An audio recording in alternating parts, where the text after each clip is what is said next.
Congressional Republicans are trying to push through some big changes to the financial regulations passed after the economic crisis of 2008. Tonight, Chief Congressional Correspondent Mike Emanuel tells us lawmakers in the Senate and the House are still wrangling over whose version is best. Both House and Senate Republicans are eager to roll back Dodd-Frank banking regulations, but some key House members want to go further than the Senate bill. It's clear House Speaker Paul Ryan sees it as an important part of the agenda. Even with the Senate as slow as they are, we're going to be repealing and replacing Dodd-Frank.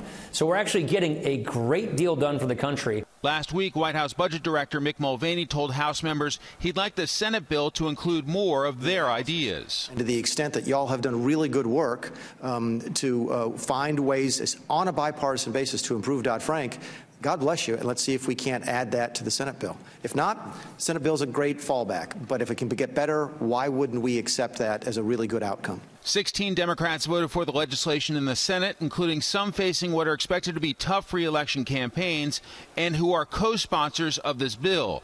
Donnelly in Indiana, Heitkamp, North Dakota, Manchin, West Virginia, McCaskill, Missouri, and Tester, Montana.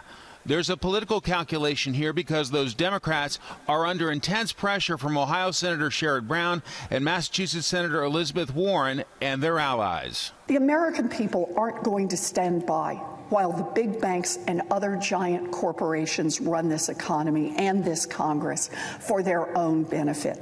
Republicans are focused on delivering a win for President Trump and on a promise to their supporters, so that can mean settling for what the Senate has already passed. But it could also be a win for some red state Democrats, particularly in Trump states.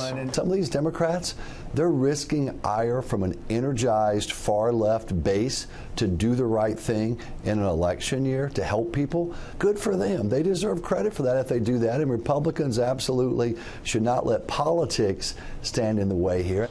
This is broken down to a bit of a squabble. Some on the Senate side said they only wanted to vote on this issue once. House leadership says it wants the voices of its members to be heard, and they're not asking for controversial items.